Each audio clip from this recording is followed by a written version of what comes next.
This episode of the Marketing That Works podcast is brought to you by Anchor.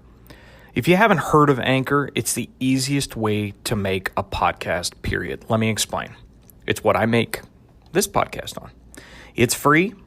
There's creation tools that allow you to record and edit your podcast right from your phone or computer.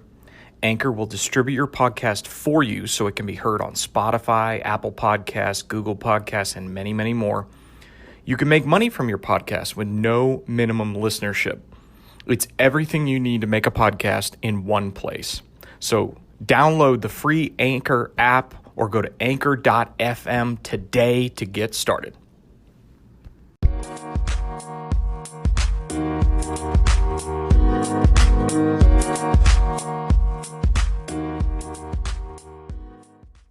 Hey everybody, we're back with the Marketing That Works podcast. I'm your host, Drew Bedard. Leighton Hart is here. Leighton, how are you, buddy? I'm great. Sipping so on a good. Big, tall, hot coffee. I'm good. From downtown Johnson City, the Willow Tree. Great coffee shop if you're ever down here. And quick shout out to Johnson City Living podcast, Leighton's podcast. Great interview that came out yesterday, with Diana Cantler from downtown Johnson City, the Downtown Development Authority. Thank you. I learned a lot talking to Diana. Yes, I learned a lot. I learned a lot about her and about downtown and the development. And I didn't even know this was called the Historic District, so it's amazing. You learned something. Yes. But yes, we're back again. Got a good topic this week that we want to talk about. Before we get into that, just a couple of things. Thank you, everybody out there, for the ratings and reviews on iTunes, Spotify. Please follow us, subscribe. But also, if you could, scroll down to the bottom of the podcast and hit that little 5 stars. You can do that in about 10 seconds. If you want to write a review, great. If you don't, no problem, but it helps the show grow. And if you do like this show and you want it to grow, do me a huge favor today, if you would, and share the podcast with one person. Text it to them. Share it on Instagram stories, whatever it could possibly be. I would so appreciate it. We would appreciate it. And that's going to help the show grow. So if you like it and you're appreciative of it, would you share it with one person today? That would be awesome. It's funny. That doesn't seem like a huge thing to do. It's like, somebody hearing that maybe, okay, I'll share it. But like, what difference is that going to make? It makes a huge difference. Right. Like, that's how stuff like this grows. Yes, just absolutely. one person at a time, making one connection at a time. And hopefully it's based on the topic that we're about to discuss as well. And, you want each one of these to be super valuable to the person who we're in their ears or in their car right now. So what we're going to talk about today is teaching, not telling. And what I mean by that is recently been thinking just more and more about the idea of education and marketing. And not shouting at your audience. Of course, we've gone back to that Jesse Cole interview a couple of times, but Jesse talks all the time about nobody wakes up and wants to be marketed to, wants to be advertised to. But I'll tell you what your audience does want, and this is also coming from a book that I'm reading right now, which I'll reference in a second. But your audience wants to be educated on what you're doing and what the business is doing behind the scenes to make the product better, to make their experience better, or just to teach them something about, obviously I'm in the live event business, so there's a lot to learn, especially for someone who might be coming the first time. There's a lot of anxiety there. But all of us are in we're consumers of experiences, right? We go to Disney World, we go on cruises, we go whatever. It doesn't matter if we go down the street to the zoo in Jonesboro. We're consumers of experiences, and when we consume an experience or purchase an experience, there's anxiety that goes with that. And the way to reduce anxiety for your audience is to educate them, to teach and not tell. So don't shout all your marketing at them and just, it's all about price, and it's, we want you to buy, and here's all these premium upgrades. No. Teach them about the experience, and that's the way to get them not only more comfortable with it, but then hopefully evangelize it over time.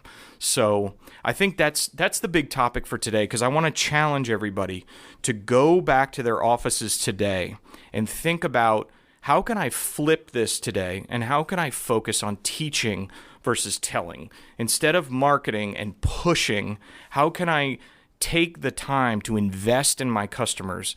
If they're going to spend time with me, how do I teach them something that would make their experience more valuable? And that can be in you did this for a long time in financial advising, which is just these videos of teaching people.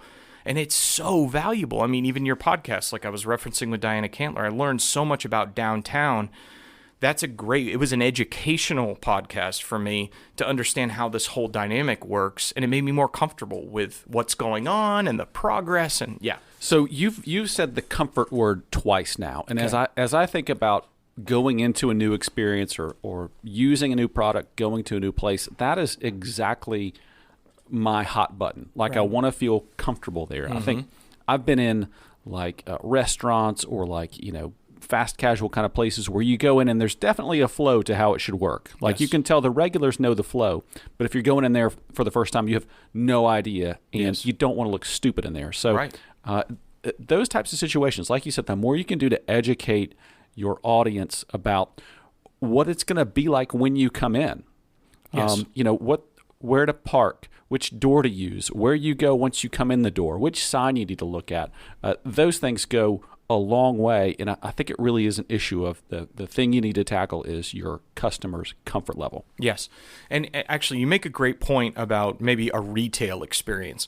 One of the biggest barriers in retail is the closed front door. Like, what I mean by that is people don't feel comfortable passing through that threshold because it's like, I don't know what's on the other side. I'm anxious about it. I don't know what I'm going to get. Am I going to get a pushy salesperson, or am I going to get... So if you put out content related to that, like, been to Blowing Rock, North Carolina a bunch of times, and it's, some stores have their doors open and they're welcoming. Let me teach you. Let me tell you about what your experience is going to be. And then there's some doors that are closed, and I wonder if they ever get open because it's like, I don't know. I'm a little scared of that. And if I'm not comfortable with it, like you've mentioned, and I'm scared of it and I'm anxious about it, I'm just not going to do it. I mean, I think we're in a society, it's also the Amazon world where it's like, well, I could go in that store right there, but I kind of know what they sell. And if I really want to buy it, I'll just one-click it on Amazon and it'll be to me in 2 days. You've got to educate people to bring them in and to understand what's the ecosystem. What does it feel like? How will it feel when I get here? Where do I park? Where do I go? And I think that's a huge piece. I think the other part that I want to touch on in this episode is how to do that, how to teach, how to educate. I think you've got to look at it like a teacher with curriculum. Like, you've got to go back into your business and you got to break it down, and you got to say, okay, first of all, you could go back to Google Analytics or some sort of analytics provider that you look at your website and you say, what are the most popular things on the website? What are people looking at? Okay, well, that's a hot topic. For us, it's parking and lodging and camping and a lot of those things. Okay, great. That gives me a good firm foundation for where people are searching and they want more information. All right, now I'm going to take that and I'm going to do a deep dive. How can I break that down? How can I survey against it too and understand a little bit more about what people are looking for? Then you get into the tools. Okay, what am I going to do to make this, to take this education curriculum and then pass it to my audience? Well, teachers have a whiteboard, a blackboard. They have a projector. They have computers. They have, modern teachers. Obviously, there's a lot more technology in the classroom. We have the same things afforded to us in an office or with technology. One of the biggest things that we did over the past couple of years, and we're not doing right now, and we should be doing, is more webinars. Like, if I would encourage everybody, get comfortable with doing a webinar. Do it, screw it up, mess it up, but do it. It is so valuable for your audience to just take them through what an experience. So let me tell you about the webinar I put together. It was a little bit of history, but then the rest of it was just educating people on what the race weekend was going to feel like and where they could park and where they could, one of the biggest things with parking is where I'm going after the event. Yeah. So egress, right? Because sometimes with large events, you get routed the wrong way, or what you deem the wrong way. Yeah. So we're coming from Johnson City. If you park in a certain parking lot, you might get routed to Bristol. So going the opposite direction, and then you have to go up and get on the highway and come back. That's a big frustration point, big pain point. So what we've decided to do is we're going to educate on begin with the end in mind. Yeah. So because that's the biggest parking pain point. But we can utilize these tools like content videos, webinars. We can do live videos where we could do whiteboard sessions. And those are the things that are going to endear your audience to you more than you just pushing out, how much something costs and just marketing. You know who does that probably better than anyone, and you don't necessarily even know it's happening, is Disney. Yeah. If you've been, so we went on a Disney cruise last spring break, and so you get off the plane and you head down to the Disney area in the airport, and there's people there, but then while you're standing in line, they route you very easily where you're supposed to be. Sure. There's a monitor.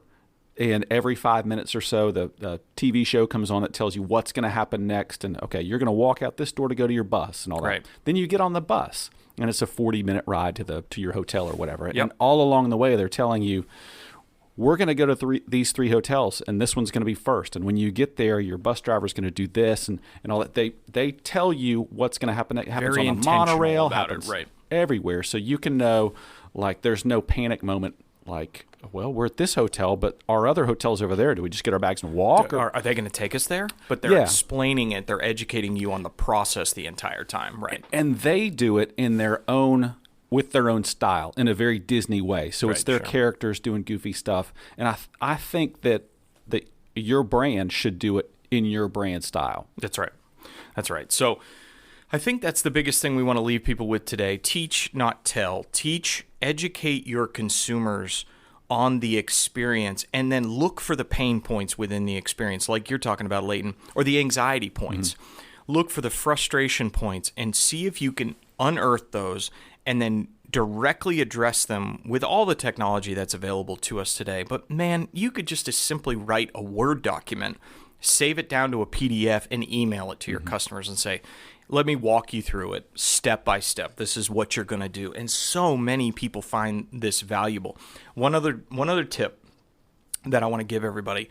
We started this a few years ago, and it's been wonderful, and we've gotten a lot of good feedback from customer satisfaction on it. And it's kind of like what you're talking about. Is almost like a concierge program that we do with a lot of our first-time fans. Is we then first-time fan group, we connect them to someone either at the Speedway or at the Bristol Chamber.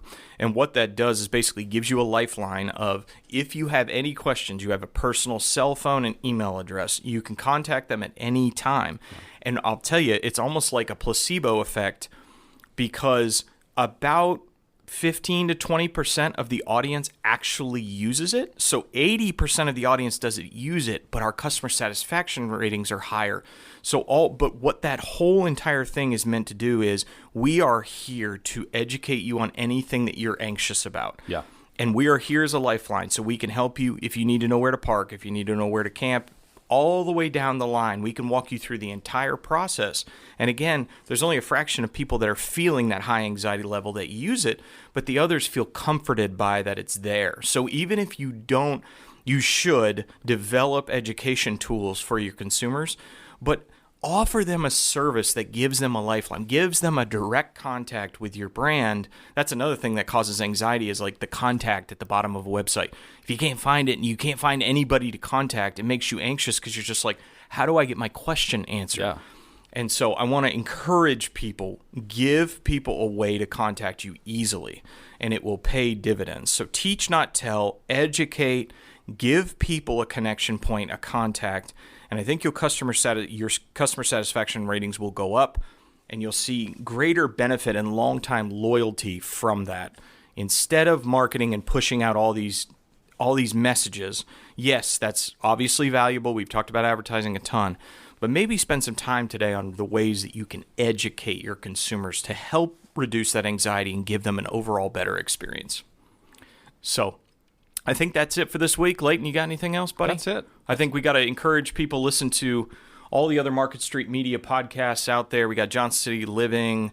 We got Measure Once, Cuss Twice with Seth Thomas. That's like viral as, like, it's crazy how many people love it. Yeah.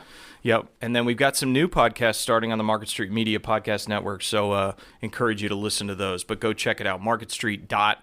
media. That's where the Marketing That Works podcast is housed as well. So we'll see you next week. Again, remember to rate and review the show. Appreciate it so much. And share it with one person today. That would go a long way to getting the show out there. We'll see you next week.